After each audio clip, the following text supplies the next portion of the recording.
여러분은 12월이 되면 텃밭이나 정원이 눈 이불 덮고 잠자야 할 시간이고 모든 일은 봄이 올 때까지 미뤄야 한다고 생각하시나요?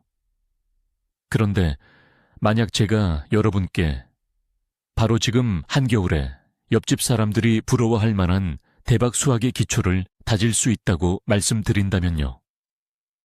대부분의 텃밭 농부들은 이 황금 같은 기회를 놓치고 봄이 되어서야 허둥지둥 뒤늦게 따라잡으려 애씁니다. 이번 영상에서 저는 12월 토양 12 거름주기의 핵심 비밀을 알려드리겠습니다. 이 방법은 양분이 땅속으로 서서히 그러나 확실하게 스며들게 해서 따뜻한 봄날이 시작되자마자 여러분의 작물이 폭발적으로 성장하게 만들 겁니다. 겨울을 이용해 미래의 수확을 극대화하는 방법을 알고 싶으신가요? 그렇다면 끝까지 시청해 주세요. 왜 12월이 그렇게 중요한지 이해하려면 잠시 땅속을 들여다봐야 합니다. 지표면은 추위와 고요함이 지배하지만 땅속에서는 느리지만 꾸준한 생물학적 과정이 계속되고 있습니다. 미생물들은 완전히 잠들지 않고 단지 활동 속도를 늦출 뿐입니다. 그리고 바로 이 점이 우리에게 유리하게 작용합니다. 폭발적인 성장을 위한 속효성 비료가 필요한 봄과는 달리 겨울에는 지속력이 긴 완효성 비료에 집중해야 합니다. 12월에 넣어준 유기물은 녹은 눈이나 빗물에 의해 빠르게 씻겨 내려가지 않습니다. 이 유기물들은 점차적으로 분해되면서 토양을 비옥하게 하고 그 구조 자체를 개선합니다. 봄이 되면 땅은 단순히 영양이 채워진 상태를 넘어 부드럽고 살아있으며 부식토가 가득 찬 씨앗을 맞이할 준비가 된 상태가 됩니다. 마치 슬로우 쿠커로 요리를 천천히 끓여 깊은 맛을 내는 것과 같습니다. 토양도 마찬가지입니다. 겨울철 거름주기는 토양을 깊고 질적으로 변화시키는 핵심입니다. 자, 유기물의 왕이라고 할 수 있는 퇴비부터 시작해 보겠습니다. 많은 분들이 겨울에 퇴비를 주는 건 얼어버려서 아무 소용이 없다고 생각하십니다. 하지만 바로 이것이 가장 큰 오해입니다. 사실 12월은 완전히 숙성된 퇴비를 뿌리기에 가장 이상적인 시기입니다. 왜냐고요? 첫째, 서두를 필요가 전혀 없습니다. 새싹이 다칠까 걱정할 필요 없이 텃밭 전체에 여유롭게 퇴비를 뿌릴 수 있습니다. 둘째, 겨울 동안 눈 밑에서 여러 차례 얼고 녹는 과정을 반복합니다. 이 과정이 퇴비의 구조를 파괴해서 영양분을 더 쉽게 분해되도록 만듭니다. 결국 봄이 되면 토양 박테리아와 식물의 뿌리가 영양소를 훨씬 더 쉽게 흡수할 수 있게 되는 것이죠. 퇴비를 3cm에서 5cm 두께로 흙 표면에 그대로 깔아주세요. 절대로 흙과 섞으려고 뒤엎을 필요가 없습니다. 겨울의 강수량과 지렁이들이 여러분 대신 모든 작업을 해줄 겁니다. 이들이 소중한 영양분을 서서히 깊은 곳으로 끌어내려 줄 거예요. 화면에 눈 덮인 텃밭이 보이고 그 위 또는 얼어붙은 땅 위에 검고 보슬보슬한 퇴비를 조심스럽게 뿌리는 모습을 상상해 보세요. 이것이야말로 우리가 땅을 위해 영양 담요를 만드는 아주 명확한 예시입니다. 이번 목록에서 다음으로 주목해야 할 핵심 흙의 보약은 바로 완숙 퇴비, 즉 충분히 발효된 가축분입니다. 여기서 가장 중요한 핵심 포인트는 바로 완전히 숙성되었는지입니다. 절대 명심하셔야 합니다. 겨울철 땅에 생분 치료 신鮮한 걸음을 절대 넣으시면 안 됩니다. 생분에는 식물의 뿌리를 태워버릴 수 있는 과도한 암모니아 성분이 들어있습니다. 게다가 온갖 잡초 씨앗들이 가득 들어있어 봄이 되면 밭 전체가 원치 않는 잡초 밭으로 변할 수 있습니다. 반면 최소 2-3년 이상 충분히 숙성된 완숙 퇴비는 흙에 있어서는 순금과도 같은 최고의 자원입니다. 이는 토양에 서서히 용출되는 형태의 질소를 풍부하게 공급할 뿐만 아니라 토양의 구조 자체를 개선해 보습력과 통기성을 크게 향상시켜 줍니다. 완숙퇴비의 사용량은 1.2제곱미터당 한 양동이 버킷 정도가 적당합니다. 사용하는 방법은 일반 퇴비와 동일합니다. 밭 표면에 균일하게 뿌려주시고 겨울 동안 자연이 땅을 다지게끔 그대로 두시면 됩니다. 특히 내년에 오이, 애호박, 단호박, 배추 같은 엽채소나 열매채소를 심을 예정이라면 이 완숙퇴비가 최고의 효과를 발휘합니다. 시청자분들에게는 그 차이를 시각적으로 보여주는 것이 중요합니다. 이쪽은 냄새가 독하고 형태가 그대로 남아있는 생분 더미입니다. 반면 이쪽은 색이 검고 입자가 부슬부슬하며 흙내음, 마치 깊은 산속의 땅 냄새가 나는 진짜 완숙퇴비입니다. 이 두 가지 차이를 아는 것이 올바른 선택의 핵심입니다. 자, 이제 개분, 닭똥에 대해 이야기해 보겠습니다. 개분은 토양을 위한 일종의 에너지 드링크라고 할 수 있는 고농축 비료입니다. 하지만 사용하실 때는 겨울이라도 극도로 조심해야 합니다. 생개분은 생가축분, 신선한 가축 분뇨과 마찬가지로 절대 사용해서는 안 됩니다. 개분은 훨씬 더 독성이 강해서 흙 속의 미생물 환경에 심각한 피해를 줄 수 있습니다. 다만 완전히 건조되거나 알갱이 과립 형태로 가공된 개분이 있다면 12월은 이를 사용하기에 아주 좋은 시기입니다. 겨울 동안 독성이 누그러지고 강한 성분들이 분해되면서 봄이 되면 토양은 흡수하기 쉬운 형태로 질소와 인산을 듬뿍 공급받게 됩니다. 뿌릴 때는 소금을 뿌리듯이 아주 아껴서 사용해야 합니다. 땅 표면에 살짝 파우더를 바르듯 얇게 흩뿌려 주세요.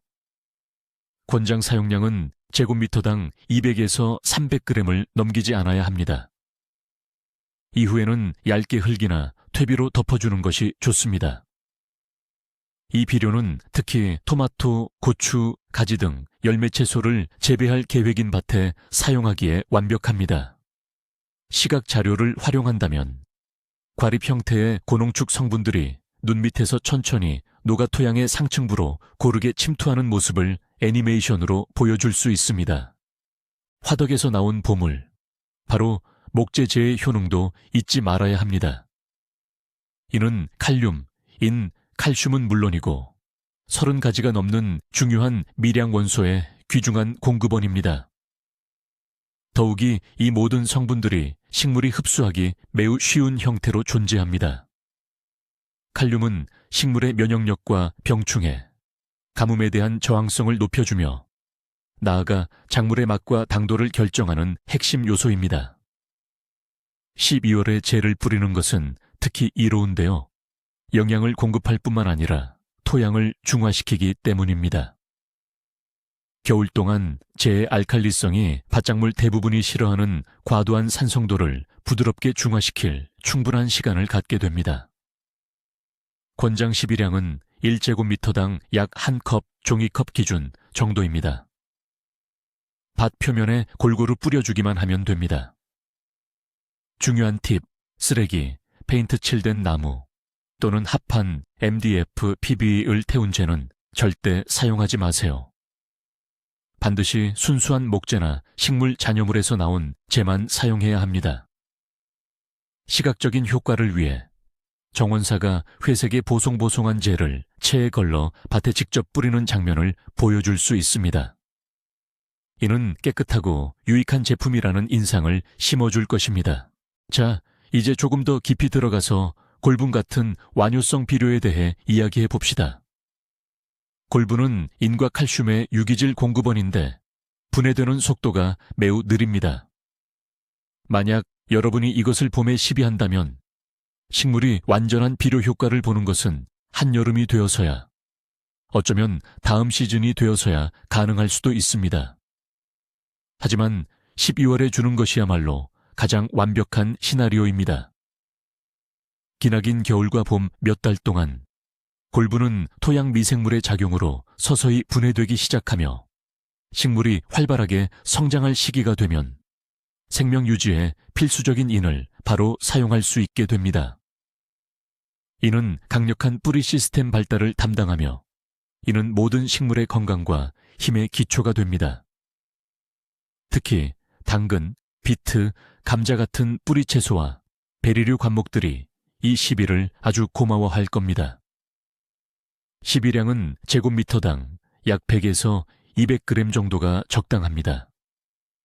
그냥 표면에 뿌리거나 흙의 윗부분에 살짝 섞어주기만 하면 됩니다.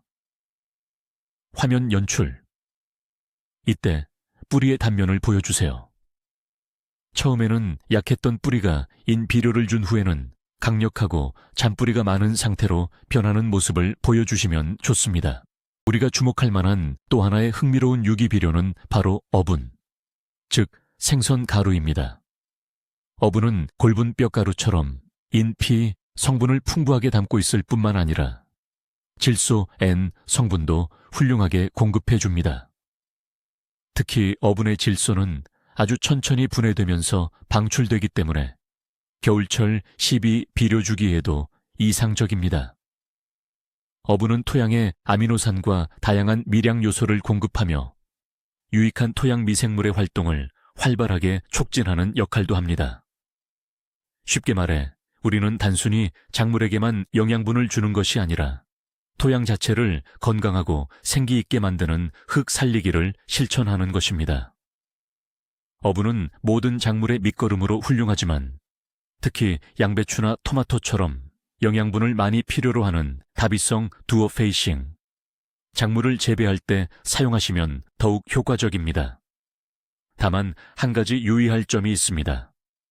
어분 특유의 강한 냄새 때문에 고양이나 들짐승에 너구리, 여우 등을 유인할 수 있다는 점입니다.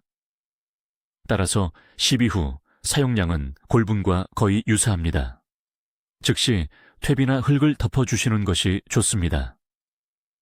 화면에서는 어분 성분인 질소, 인, 아미노산이 마치 활기 넘치는 박테리아처럼 토양 미생물을 생기 있게 만드는 모습을 인포그래픽으로 보여줄 수 있습니다. 가을에 겨자나 귀리 같은 녹비 작물을 심었는데 그대로 눈을 맞게 되었다면 어떻게 해야 할까요? 12월이라고 해서 잊어버릴 때가 아닙니다. 녹비 작물이 어느 정도 자란 상태에서 베어주지 않았다면 서리가 모든 작업을 대신 해줄 겁니다. 얼어붙은 푸른 작물 덩어리가 땅에 깔려 자연적인 멀칭 덮개 이이 되는 거죠. 눈 밑에서 이 작물들은 천천히 썩으면서 그동안 저장해뒀던 모든 영양분과 유기물을 토양에 돌려줄 것입니다. 봄에 굳이 땅을 파헤칠 필요가 전혀 없습니다. 땅속에 남아있는 녹비 작물의 뿌리 역시 썩으면서 토양의 통로 채널을 만듭니다. 이 통로가 흙의 구조를 개선해 땅을 더욱 부드럽고 통기성이 좋게 만들어줍니다. 만약 가을에 이미 녹비 작물을 베어서 밭에 덮어뒀다면 이미 그 과정이 시작된 겁니다. 여러분이 할 일은 그냥 모든 것을 그 상태로 두는 것뿐입니다. 이는 토양의 비옥도를 높이는 가장 쉽고 효과적인 방법 중 하나입니다.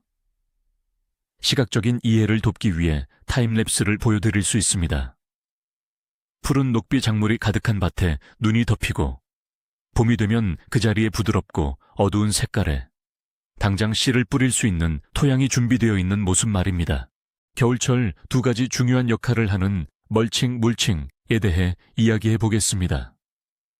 멀칭은 토양이 얼어붙는 것과 침식 에로시온을 막아줄 뿐만 아니라 서서히 영양분을 공급하는 천연 비료 역할도 합니다. 만약 가을에 떨어진 낙엽, 집, 건초 또는 잘게 부순 나뭇가지가 남아있다면 12월은 빈 밭이나 텃밭을 이것들로 덮어주기에 완벽한 시기입니다. 10에서 15cm 두께의 멀치층은 지렁이와 토양 미생물에게 이상적인 환경을 만들어줍니다. 이들은 혹독한 추위로부터 보호받으며 겨울에도 유익한 활동을 계속할 수 있습니다. 겨울과 봄이 오는 동안 멀치 아래층은 서서히 분해되면서 귀중한 부식토 후무트로 변하고 토양을 유기물로 풍부하게 만듭니다. 봄이 되면 식물구덩이, 플란팅 홀스를 만들기 위해 멀치를 살짝 걷어내기만 하면 됩니다. 이 방법은 특히 베리류 관목인 블랙커런트, 라즈베리, 구주베리 등에게 효과적입니다. 정원사의 손이 관목의 뿌리 주변을 두꺼운 마른 참나무 잎으로 덮어주는, 마치 포근한 이불을 덮어주는 듯한 장면을 상상해 보세요. 자, 이제 많은 분들이 사용하는 흔히 민간요법으로 불리는 달걀 껍데기에 대해 이야기해 봅시다. 달걀 껍데기에 대한 오해나 미신이 참 많습니다. 어떤 분들은 이걸 거의 만병통치약처럼 여기기도 하죠. 일단 팩트체크부터 해보죠. 달걀 껍데기는 실제로 토양의 산성도를 낮추고 식물에 필요한 영양을 공급하는 탄산칼슘으로 이루어져 있습니다. 하지만 중요한 단점이 하나 있습니다. 바로 분해되는 속도가 엄청나게 느리다는 점입니다. 심지어 몇 년이 걸릴 수도 있죠. 그러니 봄에 굵은 껍데기를 밭에 그냥 던져 놓는다면 그 해에는 사실상 아무런 효과도 기대하기 어렵습니다. 하지만 12월쯤 그것도 밀가루처럼 완전히 고운 가루를 낸 상태로 토양에 넣어준다면 얘기가 달라집니다. 겨울 동안 서리와 습기의 영향을 받아 분해 과정이 조금 더 빨라지게 됩니다. 이것은 여러분의 토양 건강을 위한 장기적인 투자입니다. 당장의 기적을 기대하기보다는 앞으로 몇 년에 걸쳐 칼슘 균형을 개선해주는 역할을 한다고 보는 것이 맞습니다. 이 과정을 시각적으로 보여드리자면 이렇습니다. 달걀 껍데기를 커피 그라인더나 믹서기에 넣고 곱게 분쇄해서 밭에 뿌리는 것이죠. 이렇게 제대로 준비하는 것이 얼마나 중요한지 알 수 있습니다. 커피 찌꺼기와 다 쓰고 남은 차십 역시 텃밭에 유용하게 쓸 수 있는 주방의 부산물입니다. 하지만 여기서 이들의 정확한 역할을 아는 것이 중요합니다. 이들은 우리가 흔히 생각하는 강력한 비료는 아닙니다. 이들의 주된 가치는 바로 토양의 구조를 개선하는 데 있습니다.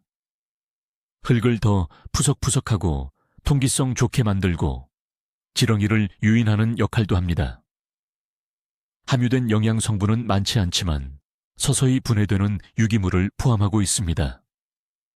이것들은 겨울 내내 사용할 수 있는데 밭이나 텃밭에 눈 위에 그대로 뿌려주기만 하면 됩니다. 이는 유기성 폐기물을 안전하게 처리하는 방법이며 시간이 지날수록 그 효용을 가져다 줄 것입니다. 특히 커피 찌꺼기는 무겁고 점성이 강한 진흙 토양을 부드럽게 만드는데 큰 도움이 됩니다. 차시피나 커피 찌꺼기가 식물의 폭발적인 성장을 유도한다고 기대할 필요는 없지만 전반적인 토양 건강에 투자하는 관점에서는 아주 훌륭한 선택입니다. 간단하고 이해하기 쉬운 생활 팁을 보여드릴 수도 있습니다. 커피 찌꺼기를 별도 용기에 모았다가 눈 덮인 텃밭에 가져가서 뿌려주는 방법을요. 톱밥, 나무 조각 같은 목재 부산물은 사실 굉장히 다루기 까다로운 재료입니다. 한편으로는 훌륭한 유기물이지만 잘못 사용하면 득보다 실이 훨씬 많을 수 있습니다. 특히 생톱밥, 즉 신선한 톱밥은 분해 과정에서 토양의 질소를 과도하게 흡수해서 식물의 질소 결핍 현상을 유발합니다. 따라서 겨울을 앞두고 생톱밥을 아무런 처리 없이 그대로 사용하는 것은 큰 실수가 될 수 있습니다. 하지만 1년이나 2년 정도 숙성되어 색이 거뭇해진 완숙 톱밥이라면 안심하고 사용하셔도 됩니다. 이런 숙성 톱밥은 토양 계량제 역할과 동시에 느리게 작용하는 완효성 비료의 역할을 합니다. 또 다른 방법은 생톱밥을 사용하되 사전에 질소를 충전해 주는 것입니다. 예를 들어 요소나 닭똥거름, 희석액을 듬뿍 뿌려준 뒤 충분히 발효 기간을 거치는 것이죠. 하지만 겨울철에 가장 안전하게 사용하는 방법은 텃밭 작물과 질소 경쟁을 하지 않는 통로나 장식용 관목 아래에 멀칭 재료로 쓰는 것입니다. 시각 자료 준비. 밝은 색의 생톱밥과 거뭇하게 변한 숙성 톱밥을 비교해서 보여주시면 시청자들의 실수를 막는데 도움이 될 겁니다. 자, 이제 좀 까다로운 주제인 광물성 비료, 즉 화학 비료에 대해 이야기해 보겠습니다. 겨울철에는 비료를 절대 주면 안 된다는 속설이 있는데요. 사실 대부분의 비료에 대해서는 맞는 말입니다. 요소나 질산암모늄 같은 속효성 질소 비료는 12월에 시비할 경우 봄이 되면 녹은 눈이나 물에 의해 모두 씻겨 내려가 버립니다. 돈은 돈대로 낭비하고 지하수만 오염시키는 꼴이 됩니다. 아직 작물이 자라지 않고 있으니 이 질소를 흡수할 주체가 없죠. 영양분은 그냥 헛되이 땅속으로 유실되고 마는 것입니다. 그러므로 간단한 원칙을 기억해 주세요. 속효성 질소 비료나 복합 비료는 식물이 활발하게 생장하며 양분을 소비하기 시작하는 봄철까지 남겨두셔야 합니다. 겨울철에 비료를 미리 사용하는 것은 마치 석 달 뒤에 도착할 손님을 위해 미리 저녁 식사를 준비해 두는 것과 마찬가지입니다. 당연히 음식은 모두 상하게 됩니다.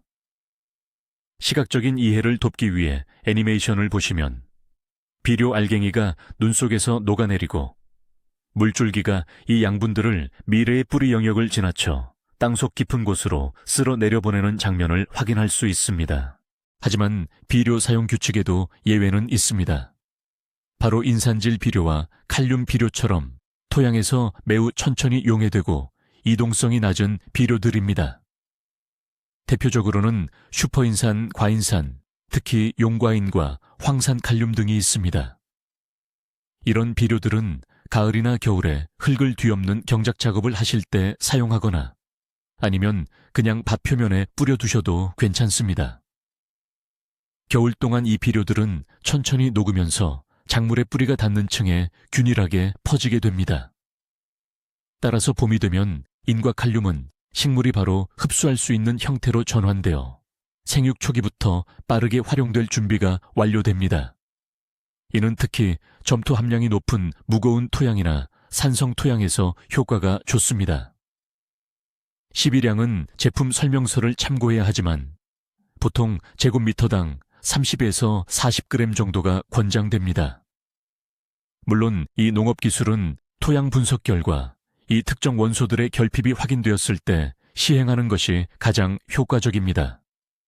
화면을 보시면서 땅 위에 놓인 슈퍼인산 알갱이를 보여주시면서 설명드리겠습니다.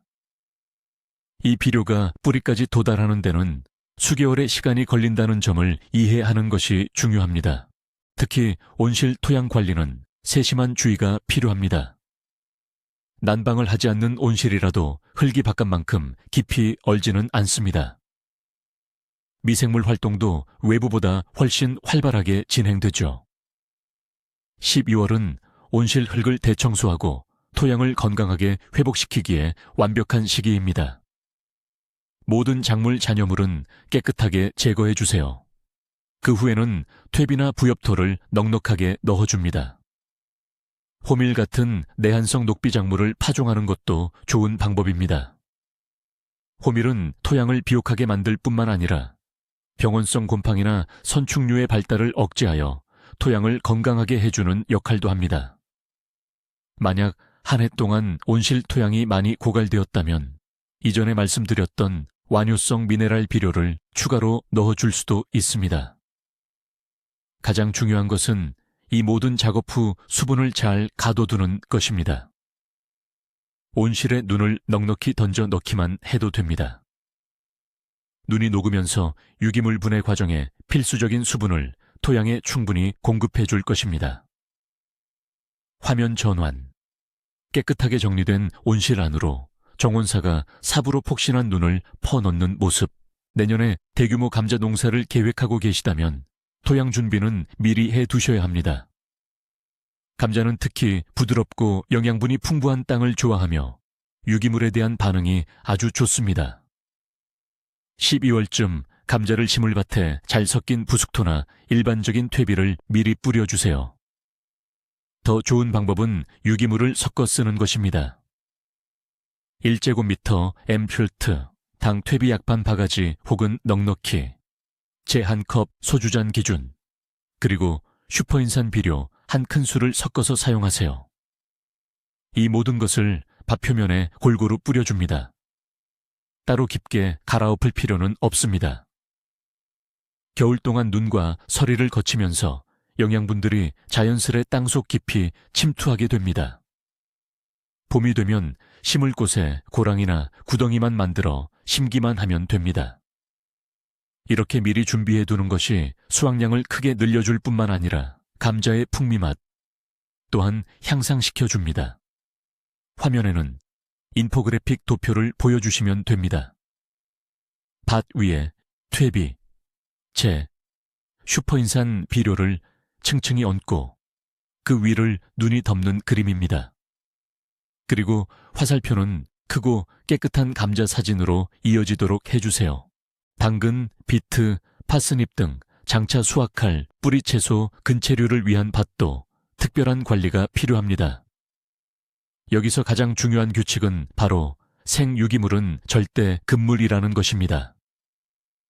뿌리 채소에 생거름이나 덜 숙성된 미성숙 퇴비를 넣으면 채소 모양이 이상하게 갈라지고 기형, 저장성이 크게 떨어집니다. 따라서 12월에 이런 밭을 준비할 때는 완전히 부숙된 퇴비나 잘 썩은 거름, 부엽토만 소량 사용해야 합니다.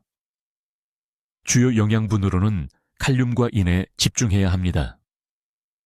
이 성분들이 크고 반듯하고 달콤한 뿌리 채소를 만드는데 결정적인 역할을 합니다. 겨울철 밑거름으로는 목재재 나무재와 골분 또는 과인산석회 슈퍼인산가 가장 이상적입니다. 이 비료들을 밭 표면에 잘 뿌려두세요. 그러면 겨울이 그 역할을 다 해줄 것입니다. 봄이 되면 토양은 파종할 준비를 마치게 될 것이며 여러분은 반듯하고 맛있는 완벽한 뿌리채소 수확을 얻게 될 것입니다.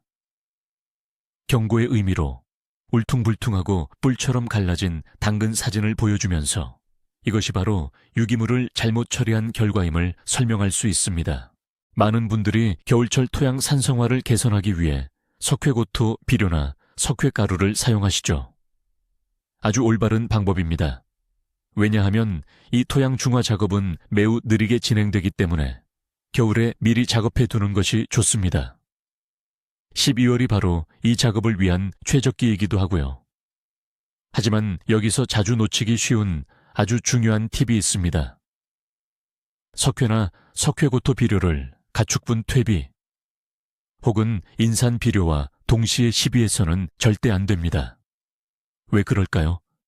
이 두 가지를 같이 사용하면 급격한 화학 반응이 일어나기 때문입니다. 퇴비 속에 있는 질소는 암모니아 가스로 변해 공기 중으로 날아가 버리고요. 인산 성분은 식물이 흡수할 수 없는 형태로 굳어져 버립니다. 결국 여러분은 중요한 영양 성분을 상당 부분 잃게 되는 셈입니다. 따라서 이 작업들은 반드시 시간 간격을 두고 따로 진행해야 합니다. 예를 들어 12월에 석회 시비를 했다면 퇴비나 부엽토는 봄이 될 때까지 기다렸다가 주시는 시기죠. 반대로 하셔도 상관없습니다.